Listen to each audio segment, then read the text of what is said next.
स्वागत व्यूअर्स, आप देख रहे हैं आपका प्रोग्राम कहानी कुर्सी की। मैं सौरभ आपके साथ, हर्षवर्धन त्रिपाठी जी, विजय त्रिवेदी जी, रोहन दुबा जी, समीर चौगांकर साहब हमारे साथ बने हुए हैं। बहुत सारी बातें हो गई। भारत इतना बड़ा देश, भारत विकसित भारत बनने की तरफ कदम बढ़ा रहा है और भारत की जो फाइनेंशियल कैपिटल है, फाइनेंशियल कैपिटल मतलब पैसे वाली जगह, पैसे वाला शहर, मुंबई, स्टारडम। देख लीजिए जरा स्टारडम, आपको मुंबई का दिखाता हूँ मैं। दिखाई तस्वीरें दिखाई जरा मुंबई की। वाह, मुंबई में ये देखिए बरसात के बाद का हाल मुंबई का, सड़कों पर पानी और कभी कभी ये देखिए बच्चों के लिए मौज हो गई लेकिन औरों के लिए सज़ा हो गई। तो ये हाल है इस वक्त मुंबई शहर का। अभी हाई टाइड आएगी तो और समंदर का पानी आ जाएगा। मैं ज़्यादा नहीं जानता हूँ इसका विज्ञान मुझे नहीं पता है ज़्यादा, लेकिन ऐसे ही बताते हैं कि ये लोकल जहाँ चलती है वो है पटरियाँ पूरी तरीके से जो है वो भरी हुई हैं। तो ये हाल मुंबई का जो है हर साल हो जाता है।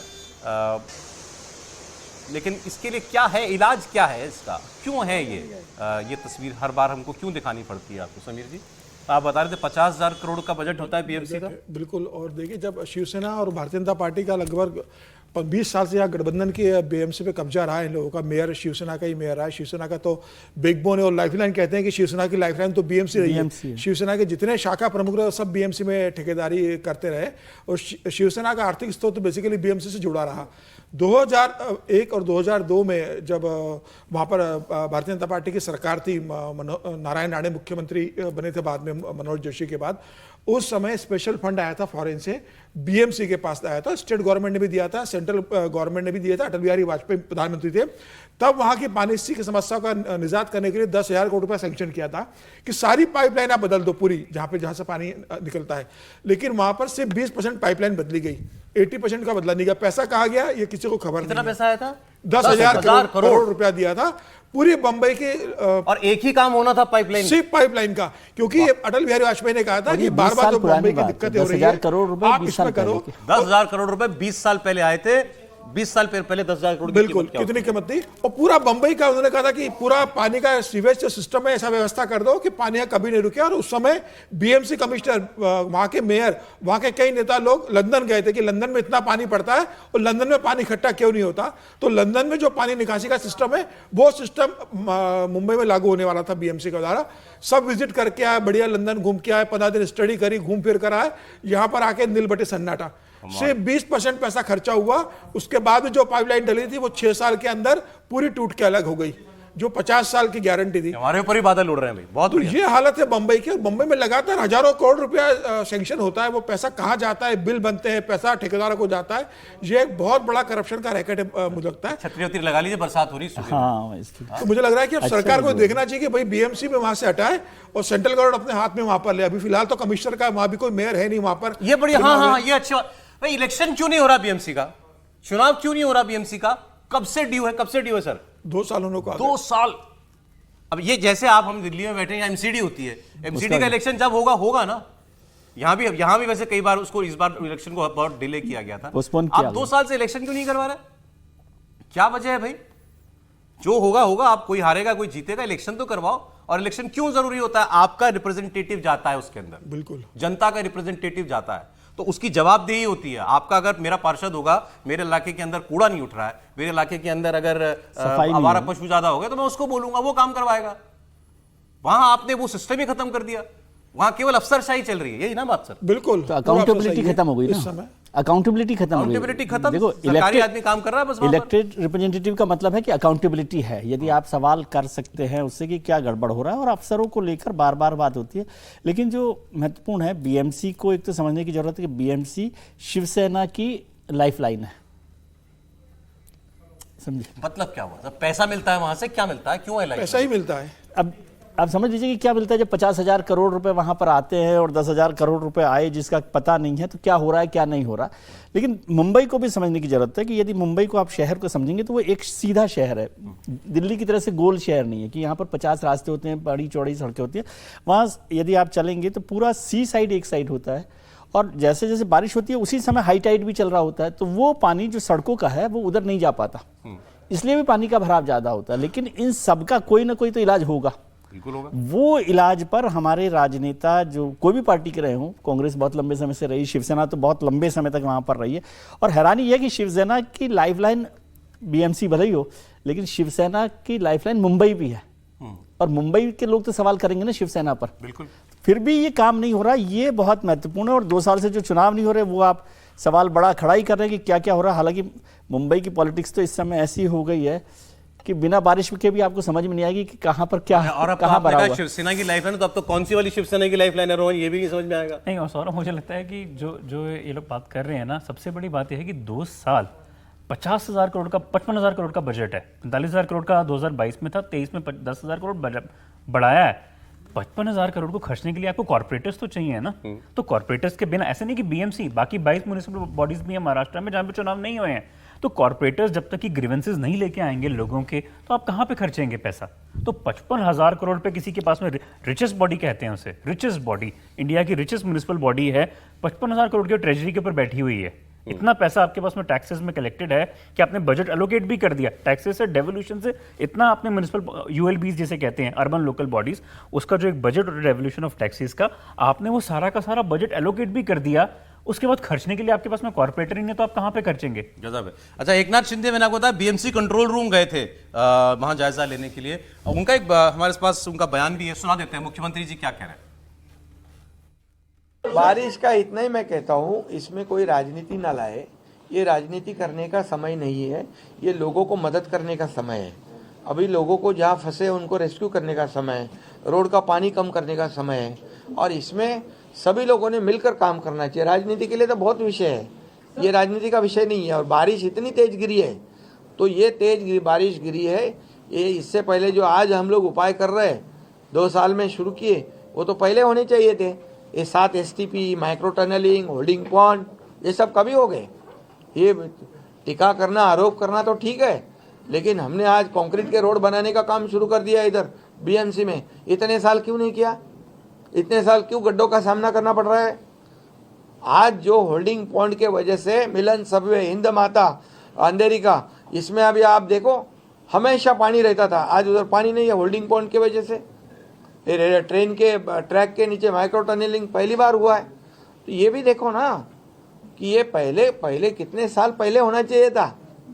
अरे हम लोग उसके ऊपर आरोप लगा रहे क्या? जब हमारे पास मौका आया तो हमने शुरू कर दिया। वाह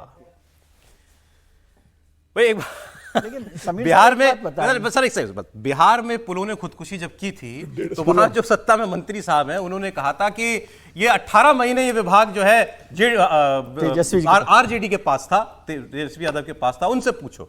यह नहीं बताया कि 18 साल मेरे पास था, जेडीयू बीजेपी के पास था, यह नहीं बताया। तो हमने तब हर्षवर्धन जी से कहा था जरा चांदनी चौक चलेंगे, एक बड़ी सी ट्रॉफी लाएंगे, उनको देंगे एक ट्रॉफी, और एक चक्कर और लगाना पड़ेगा मुझे आपको, शिंदे साहब एक के लिए। ट्रॉफी शिंदे साहब के लिए। शिंदे, अब सुनिए जरा नेता लोग कैसे सत्य का सत्यानाश करते हैं, सुनिए जरा, और आपको घुमा देते हैं। आपको यह बताया उन्होंने कि मैं तो 2 ही साल से मुख्यमंत्री हूं, 2 साल से मैंने ये काम किया। जो लोग पहले थे उनसे पूछो, 2 साल पहले कहां थे ये?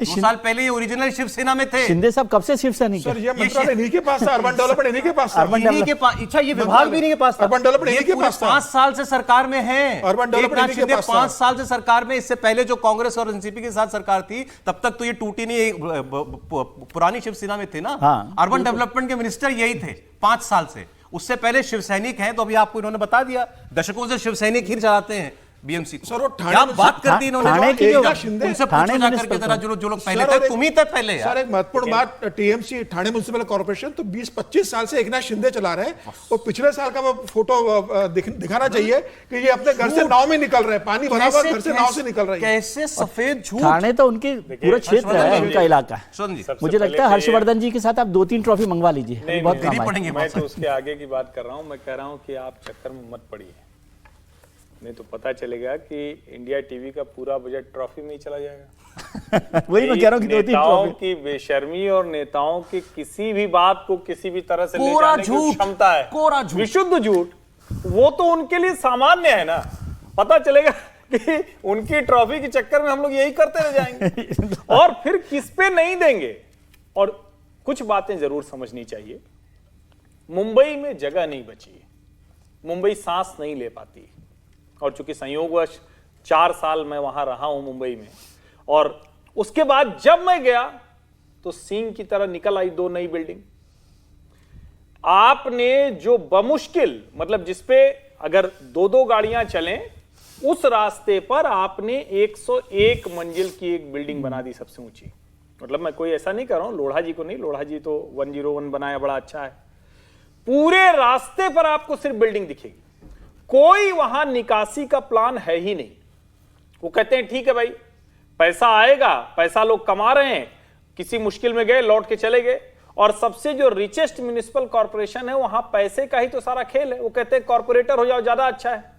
इसका सीधा सा मतलब हुआ कि मुंबईकर के साथ मुंबई के नेता, उन सबको यह समझ में आ गया है कि बारिश आएगी, जल भराव होगा, टीवी चैनल पर बहस होगी, हमको 2 दिन लोग कुछ बोल देंगे, चलो महीने भर सुन लेंगे, लेकिन पैसा तो आ ही जाएगा। नहीं, उसका एक और फायदा होगा कि बजट और बढ़ जाएगा, बजट और बढ़ जाएगा। इस तो काम मुझे में लगता है, और मुझे तो याद आता है, मैं वो ढूंढ रहा था कब उन्होंने कहा था, पृथ्वीराज चौहान जब मुख्यमंत्री थे तो उन्होंने कुछ शंघाई या क्या बनाने की एक पूरी स्कीम लाई थी, मैं उसको याद कर रहा था। तो बाकायदा कि शंघाई बनाना था, मुंबई को शंघाई बनाना था, तो पूरा वो प्लान था कि कैसे करेंगे। आज तक वो नहीं हो पाया। और मैं वहां के बारे में एक बात कहता हूं कि वहां जब सड़क बननी हो, दूसरे काम हो, तो बड़ा टाइम लग जाता है, लेकिन बिल्डिंग वहां इतनी तेजी में बनती है, लगता है कि जैसे आज शुरू हुई कल बन गई। तो मुझे लगता है बीएमसी का भ्रष्टाचार, वहां के नेताओं की अकर्मण्यता, और जनता जो मुंबईकर स्पिरिट के नाम पे सबसे अच्छा डिजर्व करते हैं मुंबई के लोग, सबसे ज्यादा मेहनत, संघर्ष, सबसे ज्यादा पैसे देते हैं, सबसे ज्यादा सपने वहां जीते हैं। लेकिन सबसे ज्यादा अगर किसी को कहें कि सबसे खराब जीवन स्तर है किसी का, तो मुंबईकर स्पिरिट के नाम पे मुंबई वालों का आप लोग बोलना सीखिए। उसके अलावा कुछ होने वाला नहीं, वरना ये नेता जिनकी खुद की सरकार है, वही आके कह देंगे अरे हम तो 2 साल से कर रहे, मतलब क्या कहें, अब शर्म भी थोड़ा सा। अशोक चौहान का बयान, जब ऐसा बारिश हुई थी, अशोक चौहान से पूछा कि लोग घर से निकलने में बहुत मुश्किल हो रही है, तो उन्होंने कहा था घर से क्यों निकल रहे हो, क्यों निकलेंगे। हाँ, सही 3 दिन घर में बैठिए, आराम से टीवी देखिए, बोले 3 दिन छुट्टी बनाइए, सरकार छुट्टी दे देगी, कंपनी से मैं छुट्टी दिलवा देता हूं, 3 दिन आराम करो, पानी निकल जाएगा, फिर आप ड्यूटी फिर आ जाना। ये बयान था अशोक चौहान का। सौरभ साहब, शंघाई का आपने जिक्र किया, पृथ्वीराज चौहान का, मुझे एक बात याद आती है, बहुत महत्वपूर्ण घटना है कि सिंगापुर के first prime minister Lee Kuan, वो बॉम्बे आए थे करीबन 40 साल पहले, 40 साल पहले। तो उन्होंने कहा कि मैं सिंगापुर को बॉम्बे बनाना चाहता हूँ। 40 साल पहले सिंगापुर के फर्स्ट प्राइम मिनिस्टर आए, तो उन्होंने कहा मैं सिंगापुर को बॉम्बे जैसा बनाना चाहता हूँ, मुंबई जैसा बनाना चाहता हूँ। ठीक है, उसके बाद जब पृथ्वीराज चौहान साहब का जिक्र कर रहे हैं ना, वो आया कहाँ से था? मनमोहन सिंह जी प्राइम मिनिस्टर थे, वो सिंगापुर गए थे, और सिंगापुर जब वो गए तो उन्होंने कहा कि मैं मुंबई को सिंगापुर जैसा बनाना चाहता हूँ। अच्छा। ये हमारे डेवलपमेंट की रफ्तार है। सिंगापुर का फर्स्ट प्राइम मिनिस्टर 40 साल पहले कहता है कि मैं सिंगापुर को बॉम्बे जैसा बनाना चाहता हूं। भारत के प्रधानमंत्री 40 साल बाद सिंगापुर जाके कहते हैं कि मैं मुंबई को सिंगापुर बनाना चाहता हूं। यार मुंबई को मुंबई बना दो तुम, बिल्कुल। सिंगापुर छोड़ो, मुंबई को बार बार कहता हूं, मुंबई सांस नहीं ले पा रही है। और आज भी वहां, ये तो कहिए कि फिर भी इधर थोड़ा कोस्टल रोड और थोड़े फ्लाईओवर, थोड़ा कुछ कुछ बन गया, कुछ टनल वगैरह बन गई, वरना तो मुंबई में आप एक जगह से दूसरी जगह जाना असंभव है। शाम के वक्त अगर आप सोचिए कि बमुश्किल कुछ दूरी से आपको अगर फ्लाइट पकड़नी है, तो अगर 4 घंटे पहले नहीं निकले तो आपकी फ्लाइट छूट जाएगी। ये सामान्य साहब। और दिल्ली वालों को ये ध्यान रखना चाहिए, दिल्ली में हम लोग है ना किलोमीटर्स के हिसाब से टाइम का लगाते हैं कि 10 किलोमीटर जाना है तो 40 मिनट लगेंगे, आधा घंटा लगेंगे। मुंबई में 1 किलोमीटर चलने में भी हो सकता है आपको 2 घंटे लग जाए। अच्छा। इतना ट्रैफिक कई बार वहां पर रहता है मुंबई में, क्योंकि मुंबई मेरा बहुत रहता है आना जाना, तो वहां पर आप टाइम को उससे नहीं जोड़ सकते। शहर है, इतना खूबसूरत, उसकी सूरत ऐसी ना बिगाड़े, और झूठ तो कम से कम ना बोले। चुनाव में जो होगा वो हो जाएगा, उसके लिए झूठ बोलने की आपको जरूरत नहीं है। अगर अभी काम करके अगर आप इस स्थिति को सुधार लेते हैं, तो इसी से मुझे लगता है कि लोग थोड़ा सा 2 साल भी थे, पिछली बरसात में भी कुछ कर लेते शिंदे साहब। खैर आगे बढ़ते हैं साहब। अगली खबर झारखंड से आ रही है। झारखंड में हेमंत सोरेन ने शपथ ग्रहण करने के बाद अब अपना बहुमत भी असेंबली में साबित कर लिया। उनको 45 वोट मिले, 81 की वहां की विधानसभा है, तो 81 में से 45 वोट जो है वो मिल चुके हैं हेमंत सोरेन को। 5 सांसद बन गए वहां से ना, 5 सांसद तो अभी उपचुनाव भी होने। अच्छा, अभी की स्ट्रेंथ 76 है, तो 76 में से उनको 45 वोट मिले, 45 वोट मिल गए, तो अच्छा बहुमत है। ये जरा तस्वीर ये देखिए आप, ये है मजेदार तस्वीर।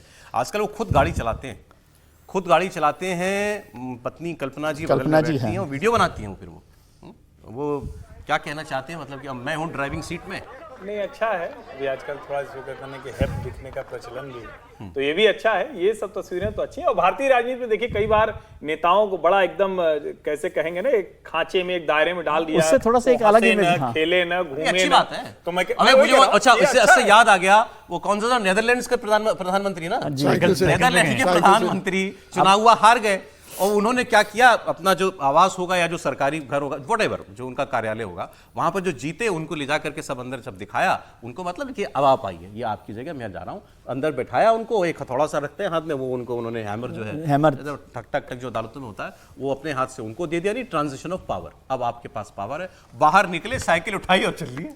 अब आप ये हिंदुस्तान की पॉलिटिकल लीडर्स के रेफरेंस में तो नहीं कह रहे कोई बात, आप नीदरलैंड की बात करें, आप खबर को खबर की तरह से बात किया, आप रेफरेंस में बात करते हैं कि हिंदुस्तान के पॉलिटिकल लीडर्स के लिए इस तरह से बात करें। हिंदुस्तान के नेता लोग अपने आप गाड़ी के अंदर बैठ जाते हैं, यही बहुत बड़ी बात है। तो पता लगे उसके लिए भी उनको 4 लोग चाहिए, उनको बैठा कर गाड़ी में। फिर वही बात है, उस वक्त बाढ़ आई थी इसलिए रामगोपाल जी को टांग के बैठाना पड़ा। आप ये मतलब उस वक्त बाढ़ आई थी, ऐसा नहीं है, दिल्ली में बाढ़ आ गई थी ना। अभी हम लोग मुंबई की चर्चा कर रहे थे, यहाँ तो सड़क भी है। हेमंत जी, लेकिन दाढ़ी वाड़ी काहे बढ़ा ली है रोहन? वो जेल में कोई शपथ वपथ ले ली क्या इन्होंने? इंडिकेशन दे रहे हैं कि अब एक बुजुर्ग नेता में से आने लगे हैं कि जेल जाने के बाद में एक संकल्प पूरा करके आए हैं अपना पूरा। तो संजय दत्त जब बाहर आए थे ना, तो वो भी दाढ़ी वाड़ी बढ़ा के आए थे जब संजू बन के आए थे। अच्छा, नहीं, मुझे लगता है वो उन्होंने कुछ शपथ वपथ ली हो होगी कि सकता मैं है जेल को लेकर, विधानसभा चुनाव जब तक जीतूंगा नहीं मैं अच्छा, दाढ़ी ये नहीं सब शपथ पर ठीक नहीं होती। सम्राट चौधरी का तो नहाते नहाते उतर गया। वो तो ये बड़ा विचित्र है। सम्राट चौधरी कहीं बता देते हैं। सरयू में सौंप कर आए हैं। सम्राट चौधरी बिहार में उप मुख्यमंत्री जो बने हैं, बीजेपी के नेता, प्रदेश बीजेपी के अध्यक्ष भी थे, इन्होंने कसम खाई थी, हमेशा फेंटा बनते शपथ। उन्होंने ये शपथ ले रखी थी कि जब तक मैं नीतीश कुमार को मुख्यमंत्री के पद से नहीं हटा दूंगा, तब तक मेरी वो मेरा ये साफा जो है, साफा कह लीजिए, वो साफा नहीं खोलूंगा। अब उन्हीं की सरकार में मुख्यमंत्री हो गए, तो लोगों ने पूछा भाई अब उतारोगे कि नहीं उतारोगे? अब वो, लेकिन उन्होंने स्नान मान करके उसको नदी में, सरयू में जाकर, वो अयोध्या गए थे तब उस दिन उतार कर वो आए अभी पिछले हफ्ते। नहीं, वो तो बहाना खोजा, करते क्या, अब नीतीश जी उनके मुख्यमंत्री हैं। तो क्या बताया उन्होंने, खुल गई अपने आप? नहीं, उन्होंने कहा कि सरयू में आके हमने दे दिया, विसर्जित कर दिया। तो ये बस ठीक है। लेकिन राजनीतियों में अच्छा है ना, वक्त के साथ बदल जाते हैं। झारखंड में इंपॉर्टेंट इलेक्शन होने वाला है, हरियाणा, झारखंड एंड महाराष्ट्र, तीनों बड़े टफ राज्य माने जा रहे हैं इस वक्त बीजेपी के लिए। क्या रिपोर्ट है समीर जी? देखिए, मुझे लगता है महाराष्ट्र भी बहुत मुश्किल है फिलहाल, भारतीय जनता पार्टी गठबंधन के लिए महाराष्ट्र बहुत मुश्किल है। हरियाणा भी बहुत आसान नहीं होगा, जिस हिसाब से लोकसभा का चुनाव में 50-50 रहा है, दोनों को 5-5 सीटें मिली है, तो हरियाणा भी बहुत आसान नहीं रहेगा। इलेक्शन कोई भी आसान नहीं रहने वाला है इस बार। झारखंड भी बहुत आसान नहीं रहेगा, इसमें कोई दो राय नहीं। लेकिन भारतीय जनता पार्टी झारखंड को लेकर बहुत आशावादी है कि वहां वो सरकार इस बार बना लेंगे। महाराष्ट्र में जरूर भारतीय जनता पार्टी बहुत कोशिश कर रही है, चुनाव प्रभारी, लेकिन ये तो जगह जगह जाके बताएंगे ना, देखो तुम्हारे एक आदिवासी मुख्यमंत्री को जेल में डाल दिया।